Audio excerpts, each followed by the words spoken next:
कक्षा 12 हिंदी साहित्य की पाठ्य पुस्तक अंतरा के पाठ भीष्म साहनी के आत्मकथा आज के अतीत की 3 मुलाकातों का हम वर्णन इस पाठ में करेंगे। गांधी, नेहरू और यासेर अराफात। भीष्म साहनी का जन्म 1915 ईस्वी में तथा उनकी मृत्यु 2003 ईस्वी में हुई। इनका जन्म रावलपिंडी, पाकिस्तान में हुआ।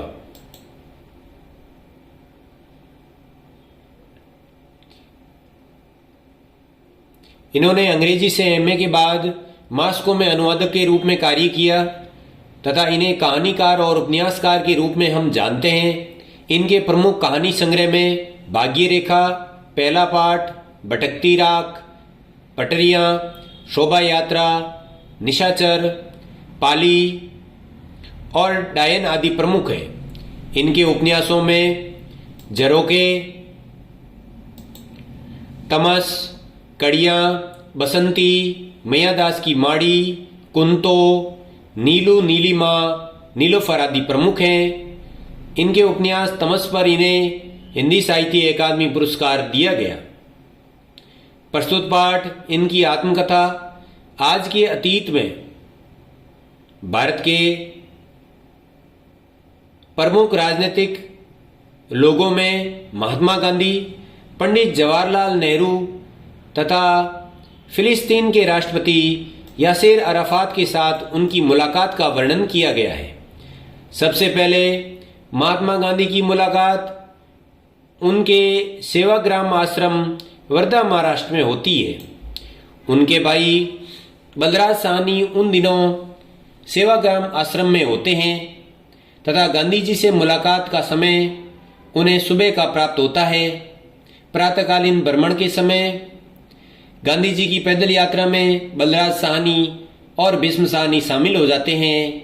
उनके साथ डॉक्टर सुशीला नैयर और उनके निजी सचिव महादेव देसाई भी होते हैं। गांधी जी का जब प्रथम दर्शन करते हैं तो उन्हें ठीक वैसे ही दिखाई देते हैं जैसे उन्होंने अखबारों आदि में उन्हें देख रखा था।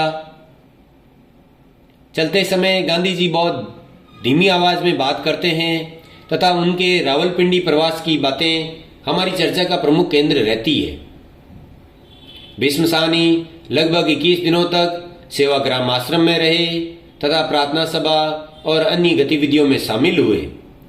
जिस समय भीष्म साहनी सेवाग्राम आश्रम में थे, अनेक राष्ट्रीय और अंतर्राष्ट्रीय नेता आकर महात्मा गांधी से मुलाकात करते थे।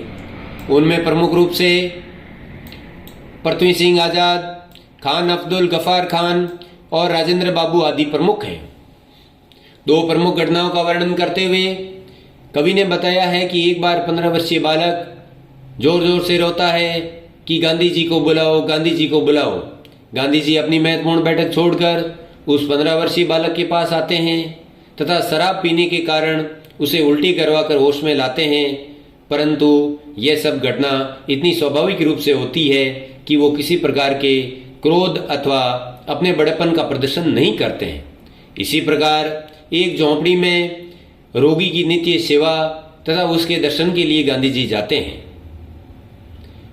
गांधी जी से उनकी मुलाकात के माध्यम से भीष्म साहनी ने सेवाग्राम में उनके द्वारा किए जाए कार्यों, उनसे मिलने वाले अंतर्राष्ट्रीय नेताओं और जन सामान्य के प्रति उनकी संवेदनाओं तथा सेवा आदि गुणों को प्रकट करने का प्रयास किया है। उनकी दूसरी मुलाकात पंडित जवाहरलाल नेहरू से कश्मीर में होती है। शेख अब्दुल्ला के द्वारा पंडित जवाहरलाल नेहरू का भव्य स्वागत किया जाता है। डल झील के दोनों किनारों पर लोग खड़े होकर पंडित जवाहरलाल नेहरू का हार्दिक स्वागत करते हैं। पंडित जवाहरलाल नेहरू भीष्म साहनी के फुफेरे भाई के बंगले में रुके होते हैं तथा रात्रि के समय उनकी भोजन की टेबल पर शेख अब्दुल्ला, खान अब्दुल गफार खान, उनकी बहन रामेश्वरी नेहरू तथा उनके जीजाजी साथ में होते हैं और धर्म विषय पर उनकी चर्चाएं होती है। पंडित जवाहरलाल नेहरू अपने धर्म विषयक चर्चा को आगे बढ़ाते हुए पेरिस के किसी एक नट की कहानी उन्हें सुनाते हैं और कहते हैं कि क्रिसमस के दिन जब सभी लोग गिरजा में पहुंचकर माता मरियम को विभिन्न प्रकार के उपहार और भेंट दे रहे हैं, परंतु गरीब और बूढ़ा नट आज उसको माता मरियम को देने के लिए कुछ नहीं है। जब सभी लोग गिरजाघर से चले जाते हैं तो अंत में नट अपनी कलाबाजी के द्वारा माता मरियम को प्रसन्न करता है। जब उसके हाँफने की आवाज पादरी को सुनाई देती है तो उसे भगाने के लिए वो आता है। तब पता चलता है कि माता मरियम अपनी मूर्ति से प्रकट होकर उस नट को अपने गले से लगा देती है। इसके अलावा सुबह के समय जब वो सीढ़ियों में अखबार पढ़ रहे होते हैं तो पंडित जवाहरलाल नेहरू के आने पर भी वो अखबार नहीं देते हैं। तब नेहरू काफी देर इंतजार करने के बाद कहते हैं कि यदि आपने अखबार पढ़ लिया हो तो मुझे भी प्रदान करें। इस प्रकार पंडित जवाहरलाल नेहरू से उनकी मुलाकात के द्वारा पंडित जवाहरलाल नेहरू की लोकप्रियता, उनके धर्म विषयक विचारों तथा उनके मानवीय संवेदनाओं का चित्रण इस घटना के माध्यम से किया गया है। उनकी अंतिम मुलाकात फिलिस्तीन के राष्ट्रपति यासिर अराफात के साथ होती है, जो दक्षिणी अफ्रीका की राजधानी ट्यूनीशिया में अपनी सरकार का केंद्र बनाकर फिलिस्तीन की व्यवस्था को चला रहे होते हैं।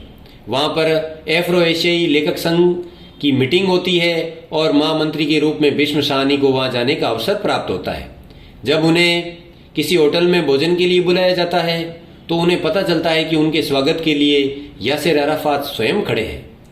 यह देखकर उन्हें बड़ा अचरज होता है। यासिर अराफात के साथ गांधी आदि अंतर्राष्ट्रीय और राष्ट्रीय नेताओं की चर्चा होती है।